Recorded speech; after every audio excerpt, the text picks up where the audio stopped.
सरकारी योजना के 2 फ्लैट तक आवंटित करवा लिए थे। इसका खुलासा होने के बाद जेडीए ने बांग्लादेशी नागरिकों की ओर से हथियाए गए दोनों फ्लैटों का आवंटन निरस्त कर उनको अपने कब्जे में ले लिया है। जयपुर पुलिस की तरफ से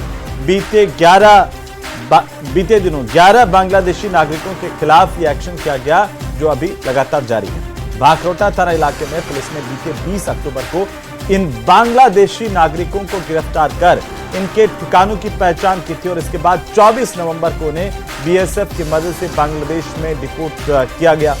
अब पुलिस ने उनके रैन बसेरों और अन्य ठिकानों पर भी एक्शन लिया है। इसी पर आज करेंगे प्रदेश की सबसे बड़ी चर्चा और जानेंगे आखिर कैसे जयपुर में बांग्लादेशी घुसपैठिए ठिकाना बना रहे हैं।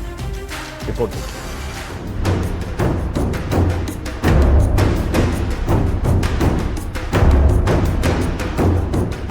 अवैध रूप से घुसे बांग्लादेशी घुसपैठिए जयपुर में ले लिए 2 फ्लैट।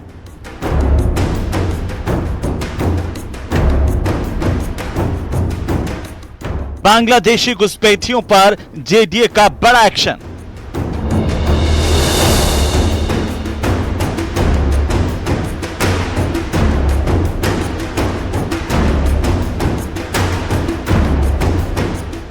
ग्यारह बांग्लादेशी नागरिकों के फ्लैटों का आवंटन निरस्त।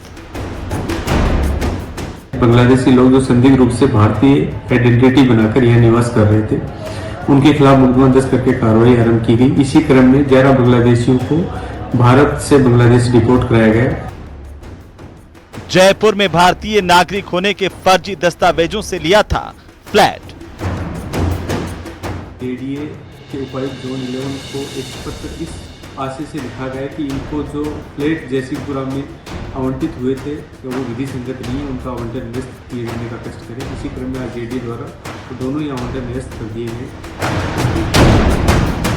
पिछले दिनों सभी 11 बांग्लादेशियों को करवाया गया था डिपोर्ट।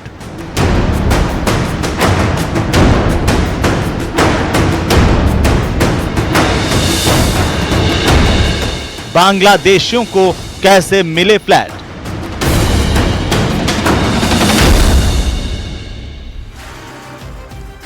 राजधानी जयपुर में जहां आम आदमी परेशान होते रहते हैं, वहां पर बांग्लादेशियों ने कैसे फ्लैट ले लिए? क्या ये दिया तले अंधेरा या अंधेरे में दिया टिमटिमाने की कोशिश हो रही है?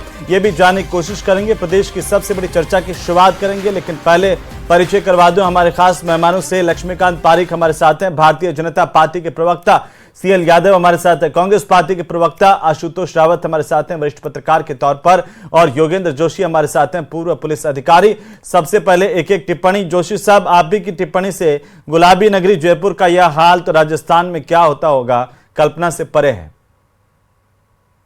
देखिए हेमंत जी, ये बांग्लादेशियों की जो भारत में आवाक है ना, ये यहाँ मांग और पूर्ति के अनुसार है। भारत एक ऐसी खाली जगह है जहां राजनीतिक पार्टियां इनको इनवाइट करती हैं, नहीं तो यहां कैसे आ सकते हैं ये?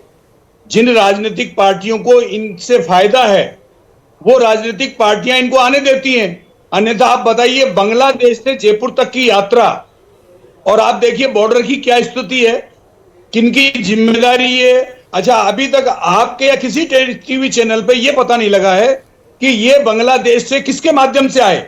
और मैंने इससे पहले, जब शायद 20-25 दिन पहले भी एक डिबेट हुई थी, तब भी ये हुई थी बात कि बांग्लादेश से ये आए कैसे और इनको आने देने के लिए किस एजेंसी की सुविधा प्राप्त हुई है।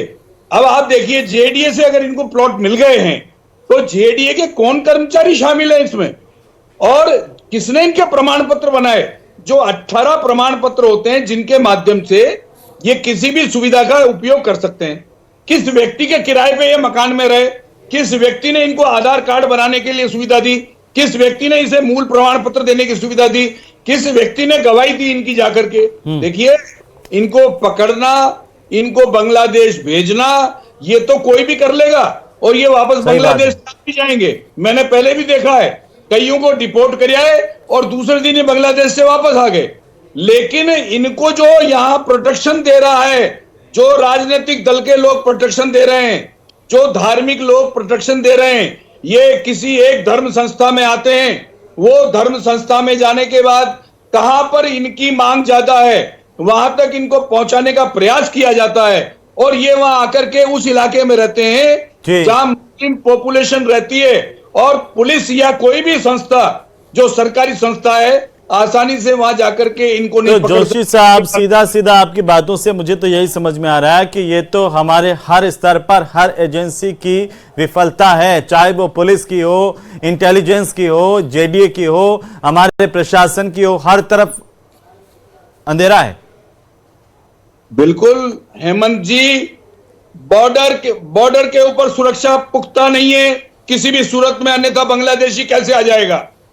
फिर आगे स्टेट पे आते हैं, जो हमारी इंटेलिजेंस ब्रांच है, जो हमारी सीआईडी है, जो हमारी रेलवे प्रोटेक्शन फोर्स है, जो ये रेलवे में सफर करके आते हैं, और उसके बाद में जो हमारे राज्य जैसे जयपुर में आ गए तो जयपुर की पुलिस है, जयपुर में सीआईडी ब्रांच है, आईबी ब्रांच है, पूरा पुलिस महकमा है, और राजनीतिक दलों के पैर पूरे इलाके में फैले हुए रहते हैं, चाहे वो कोई से भी दल का व्यक्ति हो, तो सबको जानकारी रहती है, पंचायत के नुमाइंदों को जानकारी रहती है, जिस विशेष संप्रदाय के या किसी दूसरे संप्रदाय के लोग हों उन संप्रदाय के मुखियाओं को जानकारी रहती है। लेकिन बात यह है कि भारत के प्रति चिंतित कोई नहीं है, सब यहाँ सत्ता आता हूं सर, आता हूं, एक एक टिप्पणी छोटी छोटी सबकी। रावत साहब, ये क्या है? गुलाबी नगरी जयपुर में कोई भी आकर के बाहर का विदेशी और बदमाश, गुंडा, मवाली कोई भी आके रह जाए, किसी को पता नहीं चलता।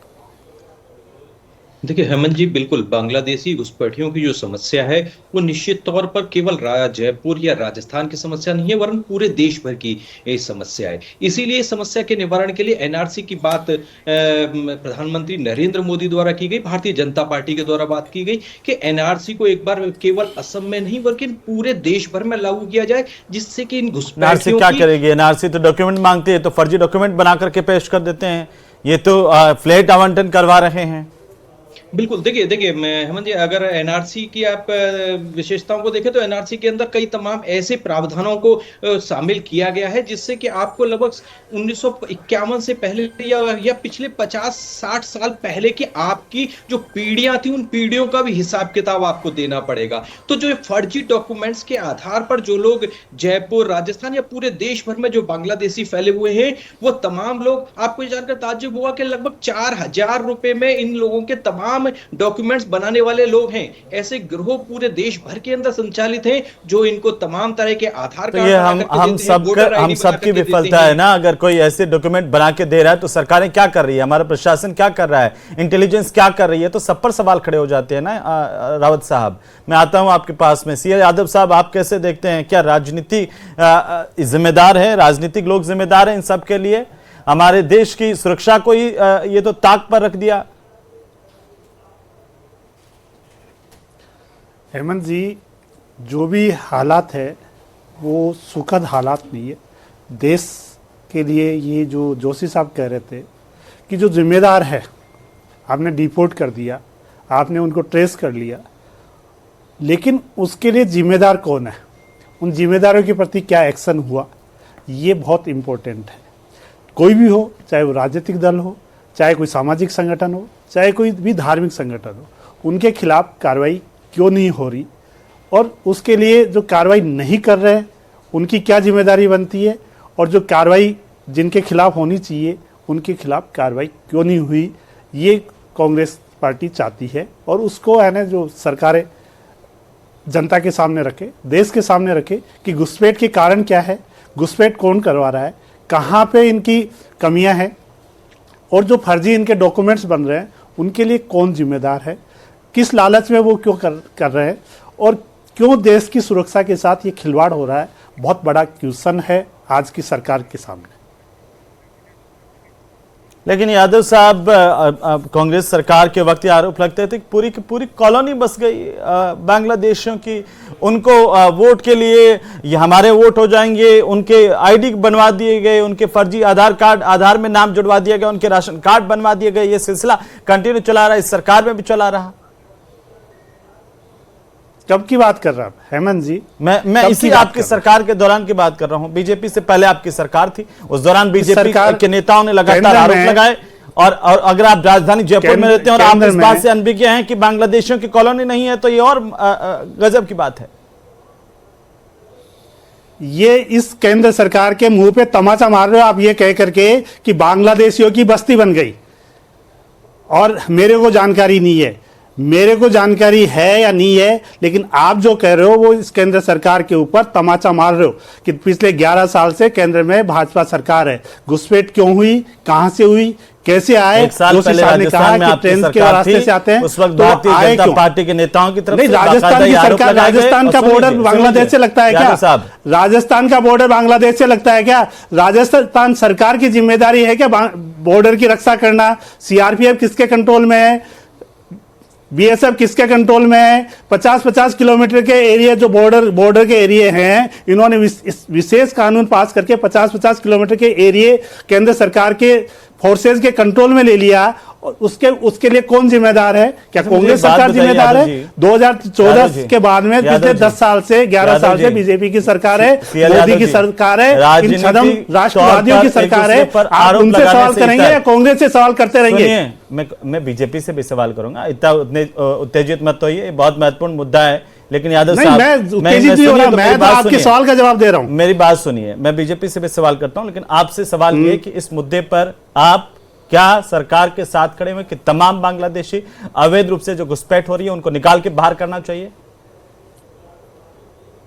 मेरा स्टार्टिंग कमेंट क्या थे कि जो घुसपैठिए हैं उनको इमीडिएट ट्रेस करके डिपोर्ट किया जाना चाहिए। जो इनकी हेल्प कर रहे हैं, चाहे वो सामाजिक संगठन हो, चाहे धार्मिक संगठन हो, चाहे राजनीतिक संगठन हो, उसके खिलाफ कार्रवाई करनी चाहिए। ये मैं पर्सनल लेवल पे और पार्टी के लेवल पे दोनों तरफ से कह रहा हूं। लक्ष्मीकांत पारिक साहब, भी घुसपैठी है, अवैध घुसपैठी है। पारिक साहब, ये बहुत गंभीर बात है कि गुलाबी नगरी जयपुर जो राजधानी है, जहां सरकार बैठती है, पेट्रोल छिड़कना, वहां पर भी मुद्दे आएंगे, पेट्रोल छिड़कना। यादव जी ठीक है, यादव जी ठीक है, आ जाऊंगा, वापस आ जाऊंगा। पारिक साहब बोलिए, जो बहुत गंभीर बात है, बताएं आप दोबारा। आपका प्रश्न मेरा यह है कि अगर कोई बांग्लादेशी आकर के राजधानी जयपुर में आकर के रह रहे हैं और वो यहां पर जेडीए की योजनाओं का लाभ उठा लेते हैं, ये किसका फेल्योर है सर, और कहां पर कमी है? देखिए, निश्चित रूप से बहुत गंभीर विषय, और विषय को संज्ञान में आने के बाद जिस प्रकार से सरकार बनने के बाद भारतीय जनता पार्टी सरकार बनी, और हम तो पहले से भी जयपुर शहर में और खासतौर से जिस जगह पर आज ये जिन फ्लैट्स में खोर में पकड़ा गया है, जिसमें खोर में पकड़ा गया है, उस जगह की तो हम लगातार भारतीय जनता पार्टी लगातार मांग करती रही है। और संरक्षण किसका प्राप्त था ये कांग्रेस लोग अच्छे जानते हैं। जिस प्रकार की स्थिति और परिस्थिति वहां पर बनी हुई थी, बेनकाब कीजिए ना सर, सरकार में आप कौन संरक्षण दे रहा है उसको बेनकाब कीजिए, सलाखों के पीछे डालिए। बिल्कुल बिल्कुल बिल्कुल हेमंत जी, बिल्कुल कर रहे हैं। बिल्कुल ये पहली कार्रवाई की है जयपुर में, और ऐसी कार्रवाई उससे हलचल मच गई है, बांग्लादेशियों में भागना शुरू हो गया है जो लग रहे हैं, और वो नेता जो संरक्षण दे रहे थे उनमें भगदड़ मच गई है।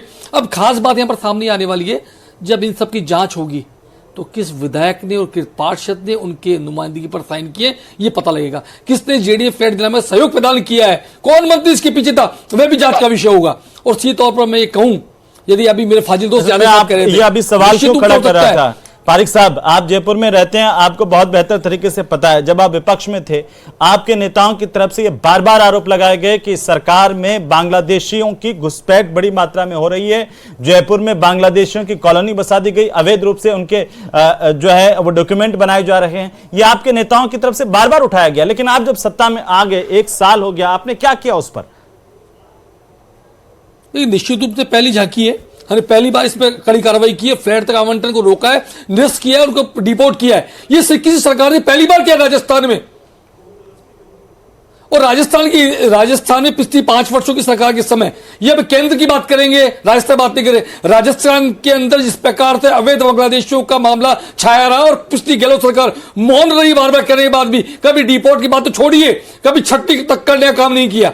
और ये बहुत बड़ा विषय है कि पिछली सरकार के समय जेडी से आवंटन हुआ तो हुआ कैसे, किस अधिकारियों ने किस नेता की शय पर आवंटन किया, तो ये बड़ी जांच का विषय है। ये सवाल आप उठाएंगे, ये बार पकड़ रहे हैं, बिल्कुल बिल्कुल, अरे बिल्कुल उठा नहीं रहे, बिल्कुल पकड़ रहे हैं इसको, और बिल्कुल तह तक जाएंगे, तह तक जाएंगे, बिल्कुल तह तक जाएंगे, तह तक जाएंगे, और तह तक जाकर के उस नेता को बेनकाब भी करेंगे जी। अभी कुछ दिन पहले आपको यादव साहब की पार्टी के खलबल मच जाएगी, और खलबल मची रहेगी इनकी पार्टी में। फर्जी तरीके से आधार कार्ड बनाने वाला एक बेनकाब किया था, पुलिस ने कार्रवाई की थी। ऐसे कितने होंगे सर?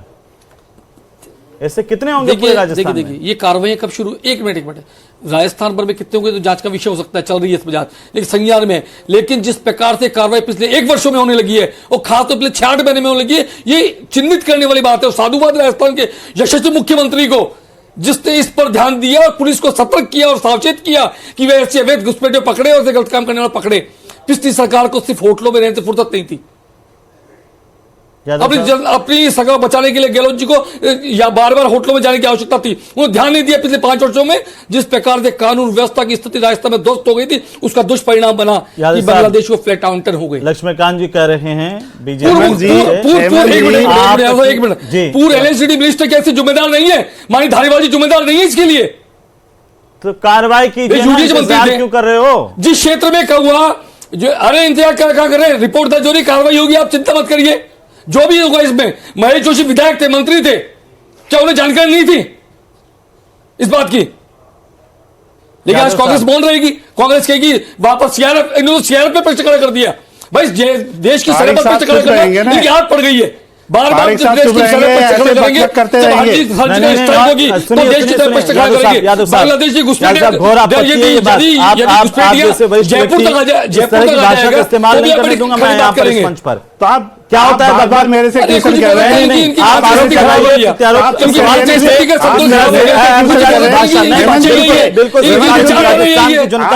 बोल दिया, मेरे से क्वेश्चन कर रहे हो तो चुप करवाइए ना आप। नहीं इसका मतलब आप भाषा का इस्तेमाल करेंगे, करवाइए ना।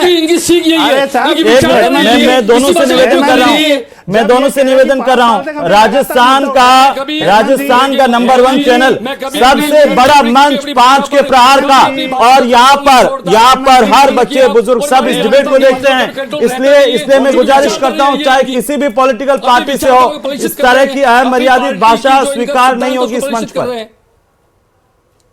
इनकी आदत है भाषा बोलने की। कांग्रेस का वहां सीख कर आते हैं ना, वहां यही सिखाया जाता है। जब मोदी को गाली देनी होती है ना, तो वहीं से जात होती है राहुल गांधी से, तो चलते यहाँ तक आ जाती है। तो वहां के राहुल गांधी मोदी जी गाली निकालते हैं और यहाँ के प्रवक्ता गाली निकालते हैं। ये इनका देखिए, राजनीति में विपक्ष का ये धर्म है, ये फर्ज है कि सरकार पर सवाल उठाए। आपका भी सवाल उठाने का राजनीतिक दल पे, लेकिन अमर्यादित भाषा नहीं होनी चाहिए। प्रहार में बिल्कुल तर्क नहीं है, भाषा के मर्यादा, भाषा की मर्यादा मैं इस बात को साफ कर चुका हूं। यादव साहब, आप इस बात के लिए देखिए, माफी मांगिए, अपने शब्द वापस लीजिए। ये व्यवहारिक नहीं है, ये संसदीय शब्द नहीं है सर, और आप कहां से लेकर के आए मुझे नहीं पता। हेमंत जी, आपने 3 बार क्वेश्चन किया मेरे से। बीजेपी के प्रवक्ता की ड्यूटी नहीं बनती थी कि वो अपनी बात को विराम दें? मतलब ये तो नहीं है ना सर कि हम भाषा की मर्यादा, इनकी मर्यादा है, पूरा देश देख रहा है। जिस देश का प्रधानमंत्री, जिस पार्टी का प्रधानमंत्री ये कहता है कि 50 करोड़ की गर्लफ्रेंड, जो प्रधानमंत्री जिस पार्टी का कहता है इनकी भाषा के ऊपर जाओगे, क्योंकि भाषा के ऊपर जाओगे प्रधानमंत्री को, और यहाँ तक राहुल गांधी को देश की इज्जत मर्यादा को अमेरिका में भेजने का प्रयास करते हैं। राहुल गांधी बोलूंगा, राहुल गांधी है, मैं बोलूंगा। यदि ये चुप नहीं होंगे तो भाषा बोलेंगे, फिर मैं कह रहा हूँ, कोई अमर्यादित भाषा नहीं बोलेगा यहाँ पर। नहीं, यादव साहब अभी की बात कीजिए, मुद्दे पर आइए। यादव साहब, मेरी गुजारिश है आपसे, ये जनता का शो है और आप लोग इसे देखते हैं, इसलिए मेरी गुजारिश है कि इस तरह की भाषा से हम बचें। लोग हमारे को फॉलो करते हैं, लोग हमारे से उम्मीदें करते हैं, आपसे भी, हमसे भी, सत्ता पक्ष से भी, और हमारे से ये अपेक्षा नहीं होती है कि हम इस तरह की भाषा का इस्तेमाल करें। नहीं यादव साहब, माफ कीजिए। धारीवाल जी जिम्मेदार है कि नहीं है? महेश जोशी जिम्मेदार है कि नहीं? जवाब दीजिए इस पर, यादव साहब, इस पर जवाब दीजिए। यदि लिस्ट थी बांग्लादेशी घुसपैठियों की, बताइए धारीवाल जी जिम्मेदार है कि नहीं? 11 लोग कॉलोनी बसी, इनके पास सिर्फ 11 लोग ही। महेश जोशी जी बताइए, ये कह रहे 5 साल से मुद्दा उठा रहे हैं, तो सिर्फ 11 लोग ही थे क्या? जब इनके पास 5 साल से लिस्ट थी घुसपैठियों की, आशुतोष जी, तो 11 महीने से क्या आशुतोष जी, मैं वापस आपके पास आ रहा हूँ, फिर मैं जोशी जी के पास जाऊंगा। ठीक है पारिक साहब, ठीक है पारिक साहब, मैं वापस आ जाऊंगा। आशुतोष जी, ये मुद्दा क्या ये है कि कौन जिम्मेदार है, कौन नहीं है, या आज हमें इस बात पर मंथन करने की जरूरत है कि जो जिम्मेदार हैं उनको बेनकाब करें? और उनको उनकी असली जगह पहुंचाएं, ये देश की सुरक्षा के साथ खिलवाड़ है सर। बिल्कुल हेमंत जी, देखिए यह राजनीतिक बहस का मुद्दा हो सकता है कि यह कैसे आई या किसने इनको संरक्षण दिया, लेकिन हेमंत जी यह राष्ट्रीय सुरक्षा के लिए कितना बड़ा खतरा है ये बांग्लादेशी घुसपैठिए, ये हमने पूरे देश भर के अंदर देखा। असम से लेकर के हमने दक्षिण भारत तक में जो तमाम तरह की आपराधिक गतिविधियां देखी, बम विस्फोट की घटनाएं देखी, उनमें बांग्लादेशी घुसपैठियों को हमने शामिल होते हुए देखा है, उनके खिलाफ सरेआम सबूत देखे हैं। तो यह राष्ट्रीय सुरक्षा के लिए एक इतने गंभीर मुद्दे पर दोनों राजनीतिक दल के लोग इस तरह के बहस का, इस तरह का मनन करना चाहते हैं, शायद देख करके दुख होता है, क्योंकि असलियत में यह सरकारें कोई भी रही हो, चाहे ये, क्योंकि यह समस्या एक दिन की नहीं है, यह समस्या 1971 में जिस समय बांग्लादेश बना उस समय के बाद से लगातार हो रही है। उसके लेकिन आपने एनआरसी का जिक्र किया, फिर क्यों एनआरसी का विरोध कर रहे हैं? जो लोग अपने आप को देशभक्त कहते हैं, जो अपने आप को ये कहते हैं कि हम तो देश की सुरक्षा चाहते हैं, वो क्यों एनआरसी का विरोध कर रहे हैं? वो क्यों नहीं आगे बढ़ के कहते हैं कि हम स्वागत करें इसका? होना चाहिए नेशनल रजिस्टर। बिल्कुल, कौन अपने देश का, कौन बाहर का, और कौन बाहर का उसको बाहर फेंकिए। कुछ कहना चाह रहे हैं बीजेपी के प्रवक्ता इस पर? वोट बैंक के दबे तो बांग्लादेशी रोहिंग्या अरे वोट बैंक बन चुका है देश में। एनआरसी बोलेंगे नहीं बताओ एनआरसी के ऊपर, एनआरसी के मुद्दे पर कभी नहीं बोलेंगे, कभी आगे नहीं आएंगे। ये हमेशा विरोध करेंगे एनआरसी का, क्योंकि राष्ट्रवाद की बात इनके पेट में दर्द पैदा कर देती है। आग लगा रहे हो, राष्ट्रवाद की बात पेट में दर्द पैदा करती है, इनकी परेशानी यही है। इस देश की उन्नति की बातें करके आए थे, विकास की बातें करके आ रहे थे, और आज इस देश को 103 चुनाव हारने वाली कांग्रेस, आगे अडानी, पीछे अडानी, ऊपर अडानी, नीचे अडानी, संसद में अडानी के मुद्दे के भाषा का प्रयोग चाहते हैं। सभापति कहते हैं इनकी क्या ये तो इनका चाल चरित्र है भैया, इसको सरकार चलाना नहीं आता। मुद्दों की बर्बाद नहीं कर सकता। राजनीतिक तौर पर एक दूसरे पर आरोप प्रत्यारोप लगाते रहिए, ठीक है यादव साहब। संसद के ऊपर हमला करने ये बहुत गंभीर मामला यादव साहब, उस गंभीरता से कौन थे बताइए ना। आपकी सरकारों में क्यों होते हैं सारे ये कांड?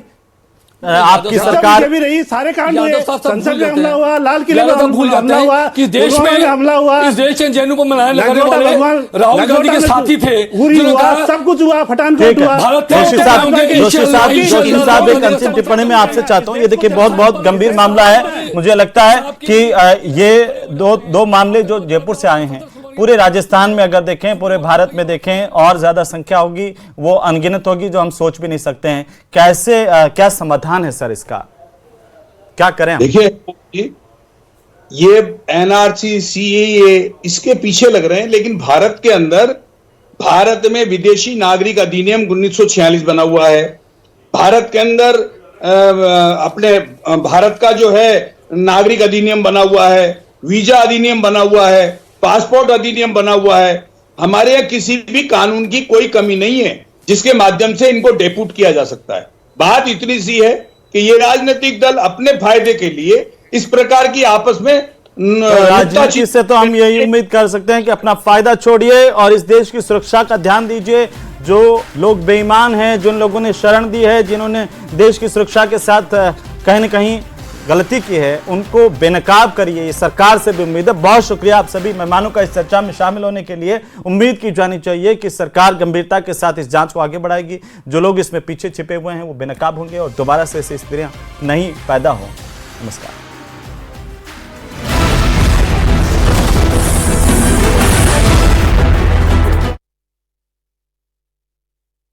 रंजनी